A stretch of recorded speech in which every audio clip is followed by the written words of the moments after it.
दादा आपको कोई ख्याल नहीं चलता है, डायरेक्ट हम लोगों का पूछना समझो हो गया।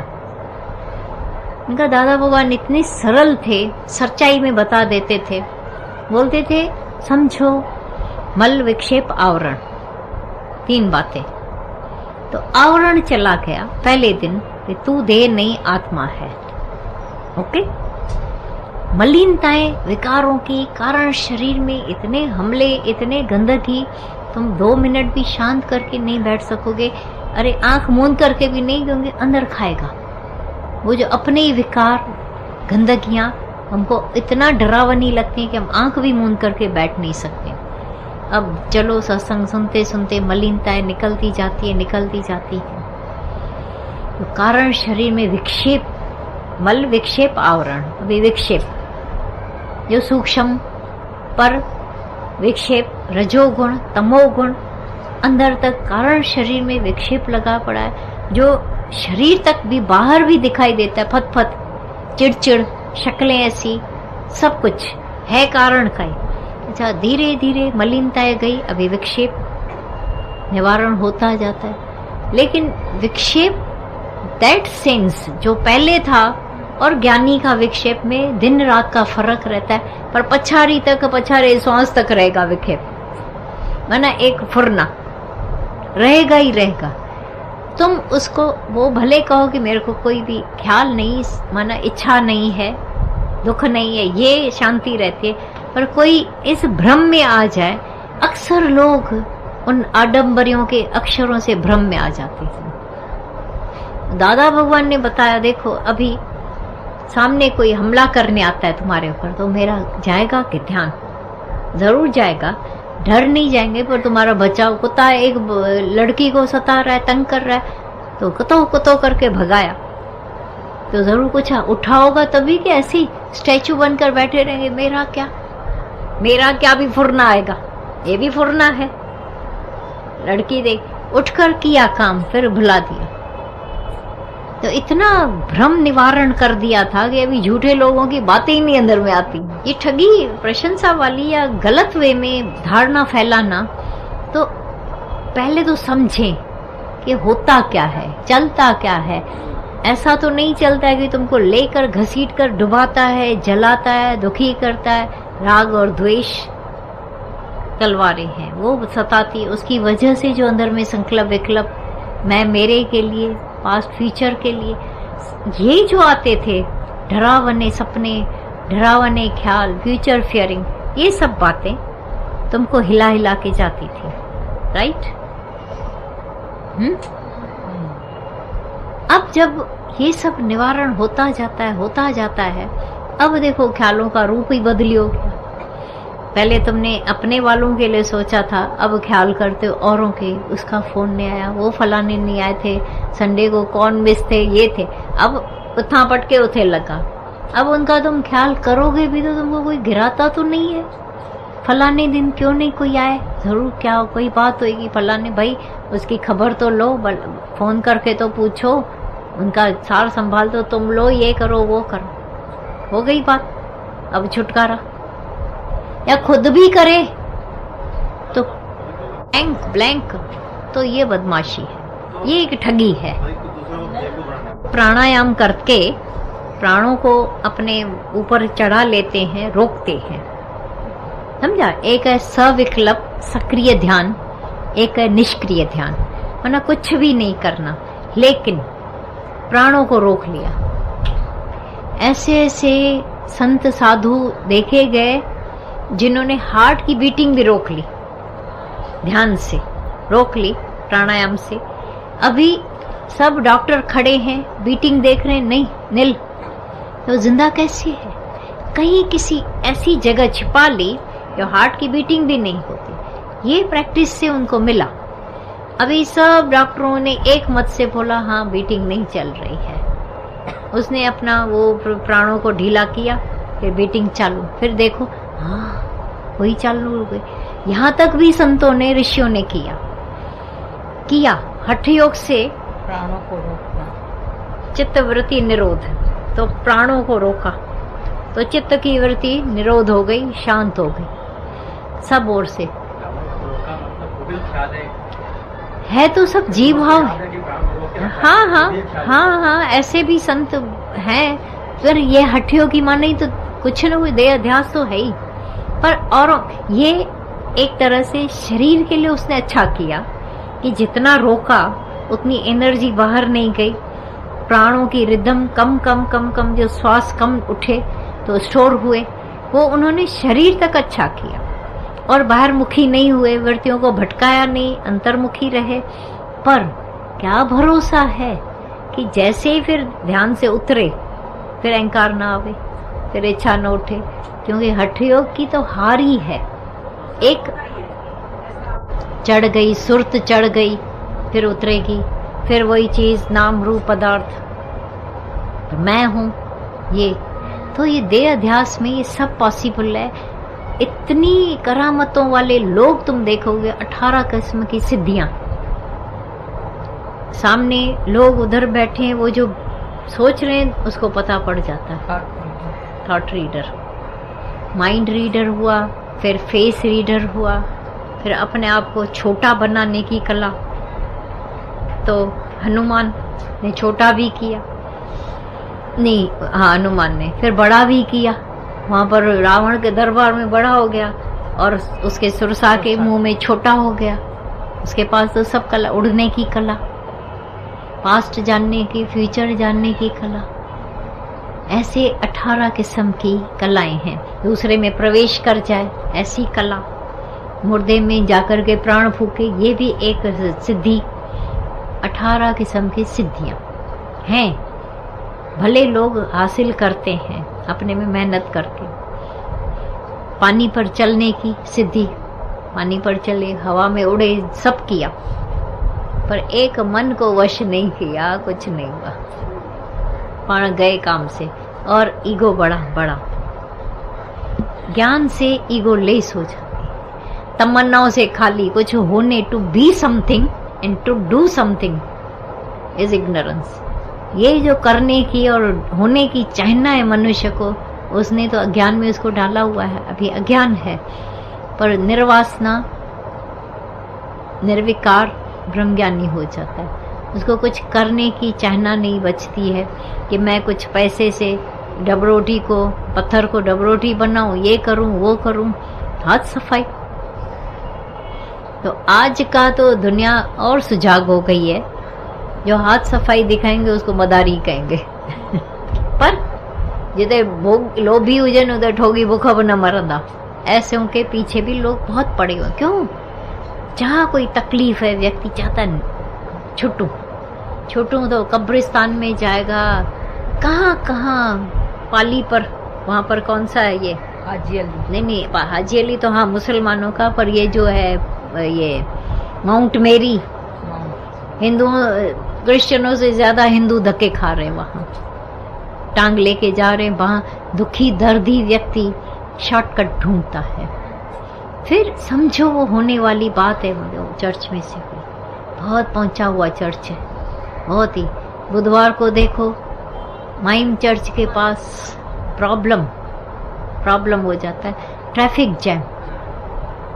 उस समय पीक आवर्स जाने के सबको अपने काम धंधे पर, और उस समय सब लोग जा रहे वहाँ अपनी गाड़ियाँ लेकर, कंजक्शन इतना तो माइम पर हो जाता। अभी तो हम लोग कभी सुबह जाते नहीं, बुधवार को वेडनेसडे को हमको पता हुए जब सत्संग सुबह का होता था, उस दिन हम सोच लेते थे भाई अभी 1 घंटा प्लस करके फिर जाएंगे। बस तब बस या ऑटो चल नहीं पाते थे वहाँ से, चाहे वो बहुत दूर है, पर और रास्ते भी कंजक्शन में आ जाते थे, ट्रैफिक जैम जैम जैम। तो इच्छाओं ने गली घुमाया न, धक्के खिलाए रहेंगे, ये बात है। जबकि तुम कंपैरिजन करोगे औरों के पास तो देखोगे सब डूबे पड़े हैं। ज्ञानी अपने अंदर की डुबकी लगा रहे, वो माया में डूबे पड़े हैं, दुखों में डूबे पड़े हैं, सब डूबे हुए। और ऑब्जर्वेशन सबको सिखा रही है, सेव कर दी अपनी लाइफ, इंश्योर हो गए। और वो लोगों का इंश्योरेंस बाहर से है, पर अंदर का इंश्योरेंस नहीं है। सच्ची बात है, उनका इंश्योरेंस है ही नहीं। तर पर हिलते तख्त पर बैठे हैं, डर रहे हैं, कांप रहे हैं, दुखी हैं, और क्या है उनके पास बताओ? उनको कुछ नहीं मिला है, इसीलिए गंवाने का ही हमेशा अफसोस है, जबकि ज्ञानी को मिला ही मिला है ज्ञान से। अकेला अकेला हंस रहा है, किसी का चोरी माल मिला होगा उसको जरूर। एक दिन बैठा था ऐसे, बुलाकर गया क्या है जो ऐसा गमगीन होकर बैठा है, कुछ गया होगा इसका। हंस रहा है तो, रो रहा है तो, चुप है तो, बोल रहा है तो, मरे ही बोलेंगे लोग। लेटा हुआ था तभी बोला, सुस्त पड़ा है, ये बात ऐसा है। वो तो देखो पाण अज्ञान से जिज्ञासु अवस्था में फिर भी फिक्सिंग, थोड़ा ज्यादा स्थिति में फिर वो एक फिक्सिंग हो जाती है कायदों में चलने वाला। पर ब्रह्मज्ञानी के लिए तो बोला न यथार्थ, न रोचक, न भयानक, न यथार्थ। आगे पढ़ना अष्टावक्र में कि वो यथार्थ से भी ऊपर उठ जाता है। वो कौन से कायदे में रहेगा, कायदे उसने बनाए, तो कायदा अपने पर जंजीर बनाकर नहीं रखता है। प्रेम की बात है, कभी कठोर ऐसा हो जाएगा कि पूछो ही नहीं। उसका कोई अपना ही कायदा चलता है, लहरें चला के उसके। लेकिन अवधूतों की कोई भरोसा नहीं होता है, गलत लोग होते हैं, दिखाते हैं। अरे हमारे इधर भी अवधूत बहुत देखे हम लोगों ने, सब आर्टिफिशियल अवधूत, आर्टिफिशियल ज्ञानी अवधूत होकर क्या रंग करते थे, क्या दिखाते थे पता भी नहीं पड़ता है। लेकिन हमारे गुरु की महिमा निराली, वो एक एक की रंग पकड़ लेते थे, पकड़ में सब आ जाते थे, चोर लोग सब। दादे के असां ईअं न ॾिठोसीं, तमाम नॉर्मल नेचुरल। भले संसार की पर अभी रास्ते में नारियल खाके, नारियल जो अंदरा पियंदा हलन पानी रास्ते था, दादा आपको देख रहे लोग, आपको कौन देखता है, कोई है ही नहीं, लोग हैं किधर। ये एक अंश नमूने से अवधूतपना तो बहुत ही देखते थे उनमें। अवधूत माना जिसको दुनिया की ब्रह्मज्ञानी मस्ती वाला, अति मस्ती चढ़ी होवे कि बस क्या कर रहा है, कैसे उठ रहा है, ऐसा है। मैंने पहले एक पढ़ा था, स्वामी परमानंद का गुरु स्वामी समर्थ देव, समर्थ रामदेव जो था, तो उसके मैंने पढ़े थे बहुत बातें, पुस्तक है पूरी, छोटी है पर पढ़ी पूरी। तो वो अलूप भी हो जाता था, माना कुछ रिद्धियां भी आ जाती, गुम हो जाए। ये आकर बैठे शिष्य लोग, ज्ञान मिले, ज्ञान था पक्का, गुरु सच्चा बोलते हैं, बॉडी नहीं ऐसे, जैसे हाँ जैसे गुम या जंगल में अलूप हो जाए, गुम हो जाए, दिखे ही नहीं उन लोगों को। ये लोग बैठे रहे कि कुछ मिलेगा, कभी पत्थर फेंकता था उन पर, कभी गालियां देवे उनको, इतना तो चांटे मारे निकल जाए, मेरे को पकड़े नहीं कोई। वो जो 4 जने थे, एक स्वामी परमानंद और 3 दूसरे, उनको था कि मिलेगा यहीं से मिलेगा, वो उसका पीछा छोड़ते नहीं थे, वो आगे वो पीछे भागते रहते थे। फिर कभी कभी गुरु के अंदर आ जाता था जैसे रहमत करुणा, फिर कुछ वचन कुछ बातें ऐसे से ज्ञान देकर फिर गुम हो जाता था। ठाले बधो जी परमानंद बैठो, वो नहीं बैठा कभी, पर ऐसा था कि उनको पता था कि उनसे मिलने वाली ये चीज बात, तो किसी भी महंगे मूल्य पर लेने के लिए बंधे हैं। गाली पर भी, उस पर भी धक्के देवे, उनको ऐसे धक्के दे देता था जैसे गिर जाएं, पता नहीं क्या क्या करता। तो एक अंश में जैसे वो अवधूत, तो कई बार हम दादा भगवान में भी ये सब बातें देखते थे, कुछ कुछ अंश में नहीं। वो वे अंदर अभी वो उनको मूड डाला भी नहीं कहेंगे कि मूड नहीं है, मूड भी दुनिया के लोगों में आती है। बैठे हैं तो 4 घंटे बात कर रहे, नहीं तो 4 घंटे क्या 8 घंटे बैठे रहो, बैठ के लोग आते थे लौट जाते थे, मजा लाए, एक 1 वर्ड वो निकाले अपने मुंह से। तो हम थोड़ी ना उनके लिए, क्योंकि स्थिति जान चुके थे, अंदर से पढ़ चुके थे उनको, तो ये नहीं कहेंगे कि उनके मूड नहीं है अभी, ऐसा है पता नहीं ऐसा क्यों कर रहे हैं, नहीं। हाँ बाबा ऐसे ही एक प्रेजेंस में पावर रहता है, एक ऑरा इतना पावरफुल रहता है कि दूसरे कुछ भी मन ही नहीं चला पाते अपना, उनके प्रेजेंस में अपना मन ही नहीं चलाए। ये है ज्ञान की महिमा, जो मन को ही ऐसा शांत कर देते। ज्ञान की महिमा तो यही है। समझो रिद्धियों से भी मन नहीं चलेगा, पर जैसे फिर वो नॉर्मल में आएंगे वही वैसा ही, जैसा बोला ना था वे समझो समाधि है, कोई तो लगा है। बोला उठने के बाद वो कौन कैसे है, जब 24 घंटे उनकी समाधि, उनके स्वभाव संस्कारों में, माया की बुद्धि में फर्क नहीं आता है। होता है वो अलग बात है, दृश्य दिखाने के लिए कुछ तो ऐसा होना ही चाहिए, बस जो वो भी तो सच्चाई, आखिर सच्चाई जाहिर होती है। चाहे घर में लोग सच्चाई जानते हैं, सच सच है, उसको तो कोई डिनाई नहीं कर सकेगा।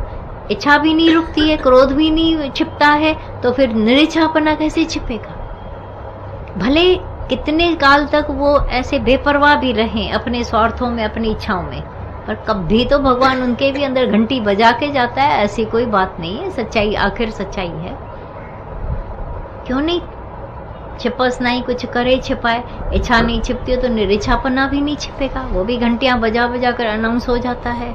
इनको कुछ नहीं चाहिए, जरूर कुछ नहीं चाहिए इन द सेंस, अगर कभी समझो हम लोग सत्संग में आते थे, हमारे को बोला जाता था हक लो जाकर घर में, अंदर से हालत हो जाती हक लें, और इधर ज्ञान है मरने का हक लें। अगर हक लेने की बात करो पहले, बोलेंगे तुम ज्ञान क्या सीख के आते हो, लेकिन इनडायरेक्ट वे में, डायरेक्ट वे में दूसरे ढंग से उनको कभी खुजलाओ तो सही ना, इतने क्यों नशे में अंधे हो के। समझो तुमने बोला, अभी नहीं होवे अलग बात है, फिर उसमें भी निरिच्छा होकर, क्योंकि भगवान नहीं छोड़ता है। भगवान तुमको कहीं से भी कैसे भी नहीं छोड़ेगा, वो देखना। क्या करें, ज्ञान लिया हम लोग, निरिच्छा हो गए तो दूसरों ने बेपरवाही की। अरे दूसरों ने क्या, वो कौन है जो बेपरवाह हो सकते हैं, बताओ। की जगह कहीं पर भी एक बात में ध्यान दो, हमारा और सारा दिन कृष्ण मेरा, कृष्ण खाता है, कृष्ण अजू पेट साफ न था, कृष्ण का भी पेट साफ नहीं है बेचारे को, अजू कब्जी है। तो माना हरी अपनी अपनी भक्ति है, तरह तरह के हाँ हूंदी पॉसिबल है, किथां माण्हू टुटे थो वरी जुड़े थो, सब सुठी ॻाल्हि, भले ही सब सुठो ही थियो। और वो को ॿियो फैम जैसा पसंद है। कुंभ का स्नान नहीं करोगे तो अपवित्र रह जाओगे, ये तो हम भी कहते हैं, ये तो हम भी कहते हैं, पर ये कुंभ माना घड़ा, तुम्हारे इस घड़े में बैठ गए मजे से। देखो जो महापवित्र है वो त्रिवेणी, बराबर, पहला नंबर संगम, वहां हरिद्वार का भी अच्छा है हाँ, पर इलाहाबाद का पहला नंबर कुंभ मानते, यहाँ तीनों नदियां आकर मिलती हैं। अब जब तुम्हारे इधर तीनों ही नदियां हैं, 68 तीर्थ है घटमाई, 68 तीर्थ आ गए, त्रिवेणी की धार बह रही है अंदर, माना ज्ञान गंगा, यमुना है, सरस्वती, गंगा यमुना सरस्वती, ये तो छोड़, पर अंदर पूरे में अगर ये आत्मिक शुद्धि न हो जाए, इस कुंभ में अंदर आत्मिक शुद्धि न होवे तो घड़ा तो बेकार है ये भी। तो कुंभ का स्नान, वो तो देखो क्या था कि जब राहु पीछे पड़ा था, देवताओं ने जो अमृत, समझा, समुद्र मंथन हुआ और देवताओं ने अमृत, तो राहु पीछे पड़ा, देवता उठकर भागे, जहां जहां उसकी बूंदें गिरी वो हो गया कुंभ। कुंभ से गिरा मटके से, तो इलाहाबाद, उज्जैन, नासिक और हरिद्वार, ये चार जगह बहुत गिरा, ऐसा बताते हैं। अभी देखो तुमने जब ज्ञान लिया, अमृत मिला, मन तो पीछे पड़ा न, तो पूरे शरीर में कहाँ कहाँ कुंभ है, पहले इधर कुंभ का स्नान है, इधर कुंभ का स्नान है, इधर कुंभ का स्नान है, इधर कुंभ का।